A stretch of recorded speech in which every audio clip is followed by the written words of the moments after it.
and saying, I can do whatever I want today, and having the independence and the freedom to do that. And the distinction is there are billionaires who have no control over their time, no control over their schedule, spend their entire day doing things that they don't want to do. And there are people who make $50,000 a year who are living their absolute best life and totally control their life, control where they live, where they work, who they spend their time with, doing the hobbies that they want to do.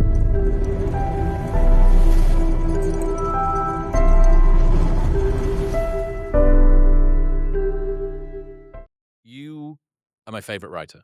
Thank you. You have the most insights per word of anybody that's writing stuff at the moment. Well, thanks. That means a lot to me. Thank you. You could have chosen to write about anything. Why choose to write about spending money? Well, I'll take it back to the start of my career, which was like a lot of young men, particularly in the mid 2000s. The ultimate goal, before tech really existed, the ultimate goal was be an investment banker on Wall Street. And it's hard to remember that era because now if you're a young person at Stanford or whatever, your goal is like go work at Google, go work at OpenAI. Back then it was all go work at Goldman Sachs. And so what my sole kind of life aspiration when I was 20 was to be an investment banker or a hedge fund manager. And I knew I loved investing. Even at that age, I used to go to Barnes & Noble and read investing books. And I loved it to begin with. I was fascinated with money. And then I haphazardly got a job as a writer because I graduated in 2008. The economy was a wreck and nobody was hiring. No banks were hiring. And so the only finance job that I could find was as a writer for The Motley Fool. Didn't want to be a writer, hated writing, was embarrassed that I had dreams to be a powerful investment banker and now I was a journalist. I was like, I hated that. But I actually pretty quickly fell in love with it. And what I loved about it was I loved being an outsider who was not being influenced by the incentives of that career. And so if you are a hedge fund manager, you have a lot of incentives and biases based around that. If you are a financial advisor, there's a lot of you have to think a certain way to fit into that profession. And I felt like as a writer, and I'm not a journalist, as a writer, I could just be on the outside looking in. I felt like I was just up in the bleachers looking down and be like, let me try to figure out what's going on down there. Hurling abuse at the players on the pitch. Yes, and then tell a story behind it. And to me, money, I think I got lucky because money, I think, has more fascinating social stories in it than almost any other field, where how you spend money and how you save money and your ambitions are such a window into who you are. And of course, there's a lot of other things in life that are more important than money, family and purpose and whatnot. But money is a very clear window into who you are. And so that I feel like there's just an endless well of interesting stories to tell about it. What can you tell about someone from the way that they spend money? So much of it is about your ambitions and who you think about yourself. I'm not anti-materialistic at all, and I really don't judge other people. But when I see somebody driving a yellow Lamborghini, I'm like, there's a story there. There's a story there. And it's not a judging story, but that's a story of who you want to be and what you want to show off. Now, some people have expensive cars because they love the craftsmanship and the engineering and whatnot. They're truly doing it for... Which is still a story. It's still a story.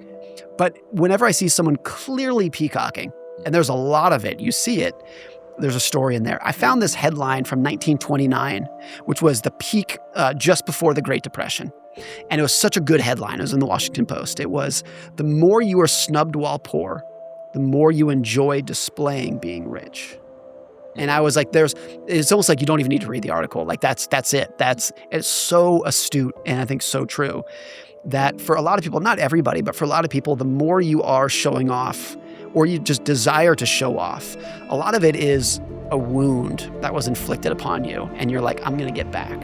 And sometimes too, you're not even showing off for other people. You're doing it you're doing it to prove to yourself, to signal to yourself that I did it. I remember talking to Anthony Scaramucci about this. And he said that he grew up, in one social class where the ultimate signal that you made it to yourself, that you overcame where you became, was the Lamborghini. That was it. And so he said, he was like, I don't want it for other people. I want to do it to show myself that kid who grew up down there made it up here. So it's a signaling and a story either way. And that's why it's not judging. But it's an interesting window into who you are. Like retributive materialism is what it's making me think of, that I am going to get back at whatever that thing was from my past. Yeah, and you see this across everything. You see this across people who spend a lot of time beautifying themselves, Well, it's because they probably at one point in their life felt quite ugly. Yeah. Somebody who spends a lot of time accumulating power. Well, at one point they probably felt pretty powerless. Yeah. Somebody who tries to accumulate a lot of wealth. Well, they felt like they maybe didn't have very much freedom, or they didn't have very much independence, or they were very poor. Somebody who makes themselves very powerful and very strong and very big. Well, at one point they probably felt very weak. Like it's not a wonderful lesson because in the calling out of it, it sort of derogates the thing that most people are chasing, and everyone fucking hates that because it devalues the goal that they haven't yet reached or the one that they have reached. And they say, look how fucking hard I worked to get to this place, and you're telling me this is part of just some childhood ancestral wound thing? It's like, I get that.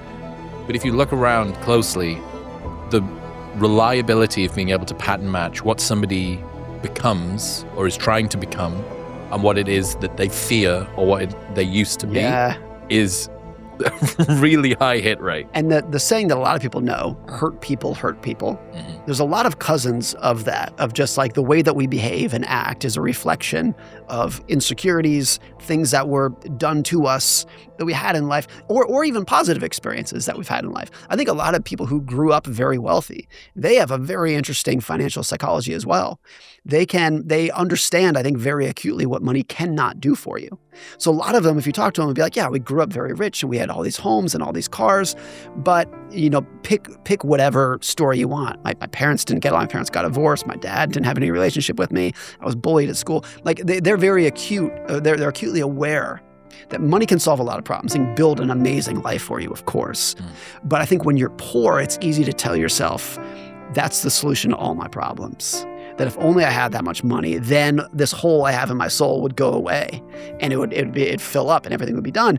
And the people who grew up rich know that that's not true. Will a big house make you happier? If you use it as a way to have better relationships with people. If you have a big house so you can have 20 of your best buddies over every Friday night and have a great time, yes.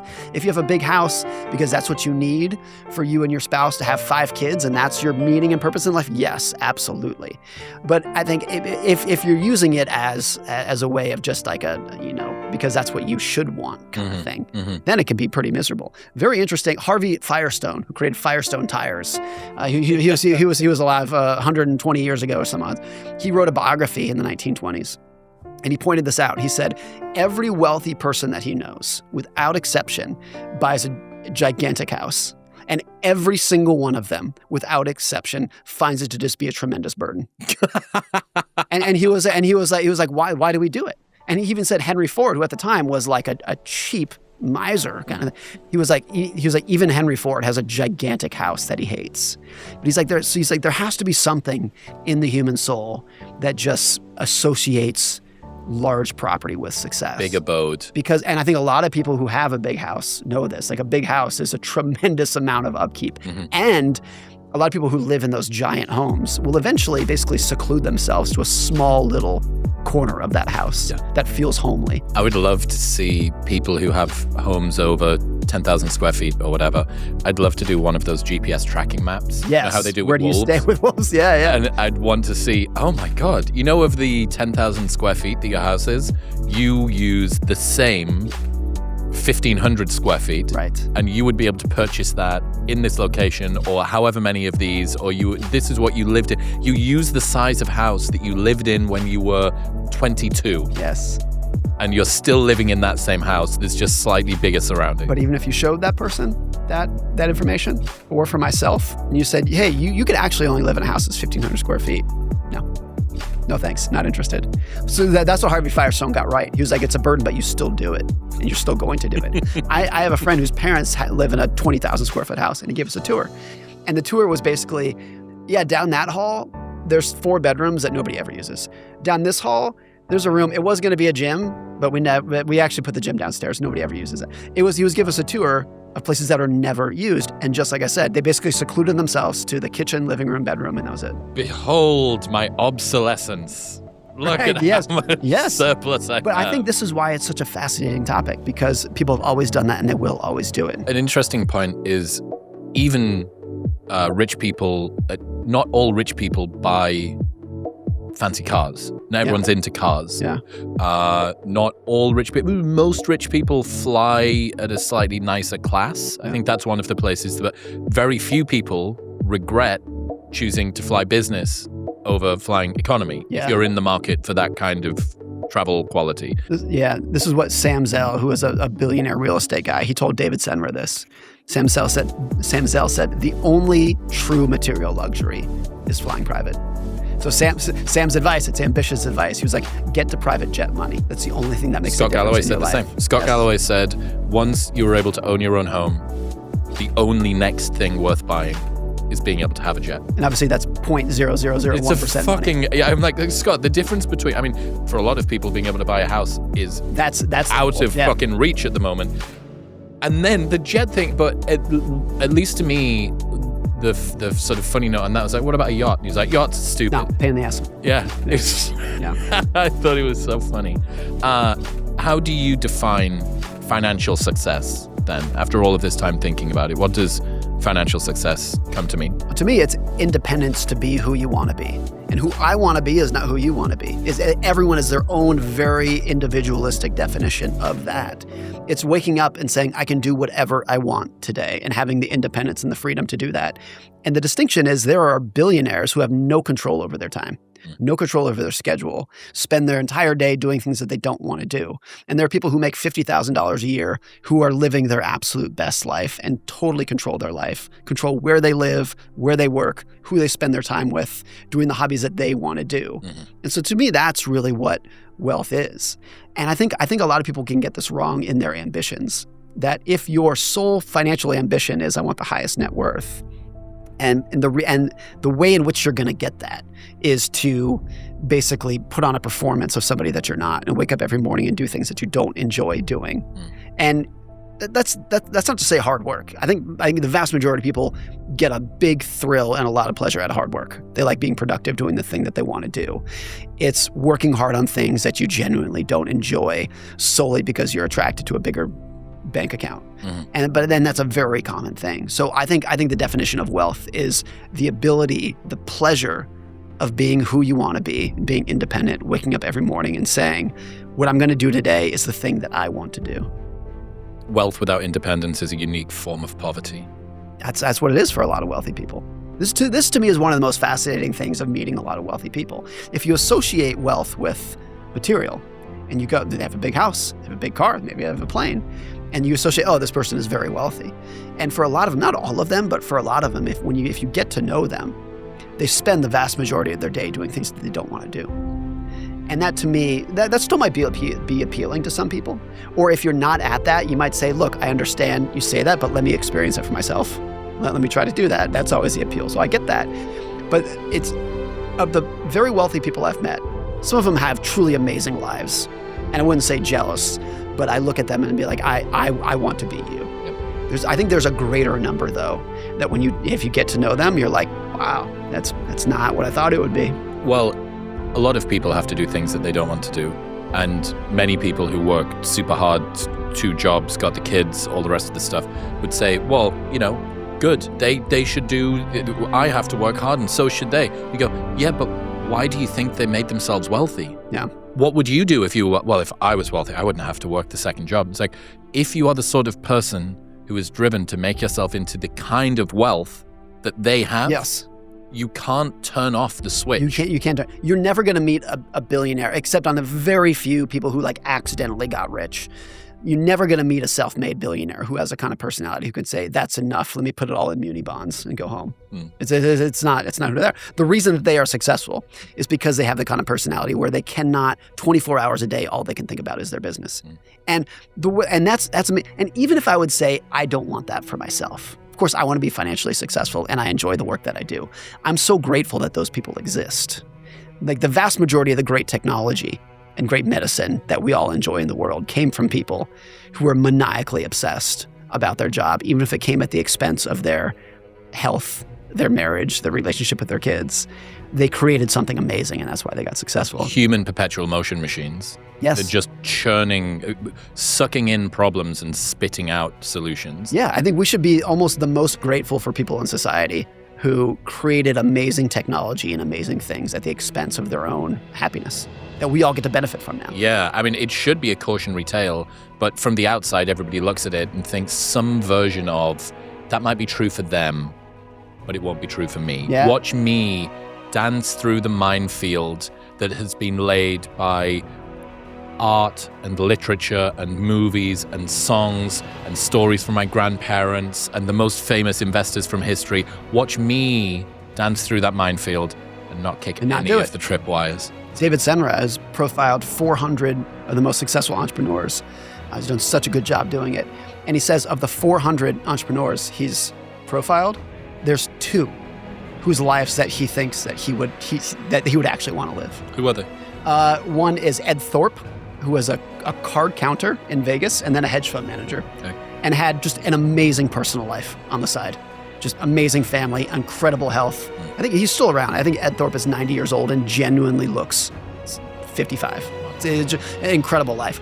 But of the other, 399 people that he's profiled, it's that person created something amazing, built an incredible thing, an amazing amount of wealth, technology that we all benefit from, and we should worship that person or at least admire that person. And I would never want to be them. Yeah. And evade them as much as you can, at least in a role model. You got this great line, money serves you best when it stops being the thing you think about. Yeah, I think the vast majority of successful entrepreneurs, with the exception of maybe hedge fund managers, were not chasing the money.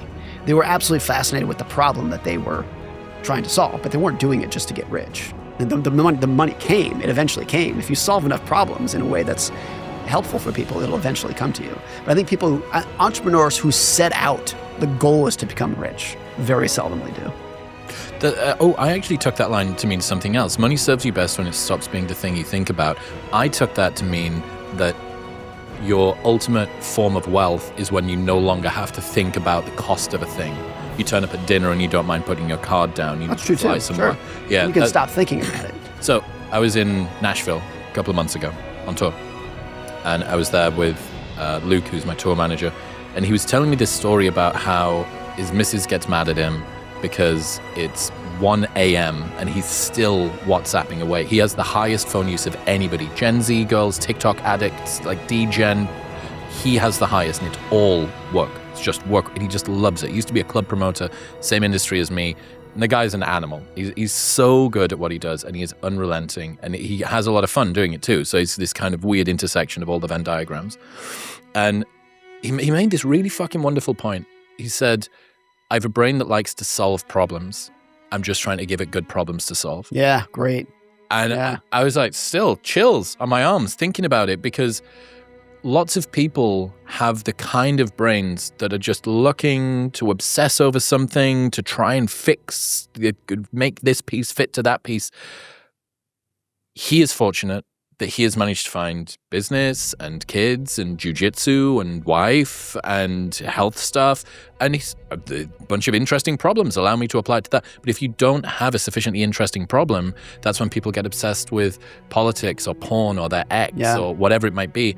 And I think a really great solution to this, maybe should you do enough mindfulness to be able to relinquish your permanent obsession with problems? Perhaps. But a good interim strategy is just give yourself better problems to solve. I mean, a cousin of what you just said is, the FIRE movement, financial independence, retire early. You had all these people who would try to live incredibly frugal lives with a high savings rate, and then they would retire when they were 28 and had $500,000 in the bank, whatever it would be. So many of the people who actually did that, who retired when they were 28. Go down thing of, well, yeah, sure, we had a big house, but we had a big house because there was 3 kids in it. Yeah. And now it's just, I know you've talked about this as well, that you and your wife have discussed, okay, what are we going to do when kind of the golden era's over of kids, and now we've got the next thing, and we're going to, maybe it'll be a lake, or maybe it'll be whatever. And, okay, well, if you at 60, 65 are, we're going to downsize, we don't need the big house, all of the kids are grown, and it looks like none of them are coming back, which, hooray, we did a good job. Let's sell the house. How much money are we going to get out of the house? Well, that's a few $100,000 or maybe more. Wouldn't that be wonderful? And I listened to that Morgan guy and I listened to that Bill guy, and I think we should give it to the kids in their late 20s, early 30s, and then they can do it. You go, well, the number's going to go down and the house is going to go down and we'll have to downsize a few things, but look at what we got out of it. Yeah. Like, you know, what a wonderful way to trade money for a better life for my family. But the people that you were doing it for all along. I think in a very broken way. It's well-intentioned, but it's I think a very wrong way. Is that what's holding a lot of parents back from doing that is, well, I had to work when I was 30. I worked my ass off and bought my own house. Odd reverse. This kid has to do it too. Reverse intergenerational. And here's why I think that's wrong. You baby boomer parent who thinks that you built all this, you live a life that makes you look like a spoiled little bitch in the eyes of your grandparents. You have antibiotics, you have air conditioning, you have jet travel. If your grandparents could see how you lived, you say, you spoil. You don't have to, you think you know hard work? I used to work in a coal mine. You think you worked hard? I think the goal of every generation should be to create kids and grandkids who appear by the standards of a previous generation to be spoiled. That's the goal. And so the idea of using your money to give your kids a benefit so that they appear spoiled by your generation's terms, I'm kind of like, that's the goal, right? Isn't that the way to do it? I remember having this conversation recently of a guy who, his parents were immigrants, worked their absolute asses off to support him and his siblings, and now he himself is pretty successful, and he's like, I feel guilty that like I didn't have to work as hard as my parents. Yep. And I said, look, I bet if we could talk to your parents right now, they would say that was the goal. The reason they worked their asses off is so that you would not have to. That's the goal. And so don't feel guilty. Like this is what it was supposed to happen. Dude, I feel the exact same about living in the US. I'm an only child. My mom and dad only have me. I'm their sole progeny. Yeah. And I decided to fuck off to the other side of the Atlantic. And anytime that I think about it, I think, well, why do you think that they encouraged you to work hard and get a university degree? Because they wanted you to be who you are today. Because it means that I get to go and do the thing that I want. I think it was Steve Harvey. He said this. I don't know if it was his quote or if I just heard him say this from someone else. He said that, I think it was at his father's funeral, someone told him, your dad was the only man in the world who wants you to exceed him. The only man in the world who wants you to do better than him. And I think that's by and large true. When most, particularly men, look at each other, your brother. Yes, I want you to be successful. Especially your brother. I want you to be successful. Not more successful. Not more than I am. The only person who doesn't believe that's your dad. I want you to be more successful than I am. And so tying this all together, if you can use your money and supercharge that at age 30, do it. That was the shift that I had from Bill's book. Morgan, you're the GOAT, dude. Episode 8 or 9 or whatever this is. You're so fantastic. Let's do it again. Can't wait. I can't wait. What have you got out? Where should people go to get all of the things that you do? You know, the 3 books I've written, Psychology of Money, Same as Ever, The Art of Spending Money. Every half-decent thought that's ever entered my head about money is in those 3 books. Unreal. I appreciate you, man. Until Thanks, next Chris. time. Thank you.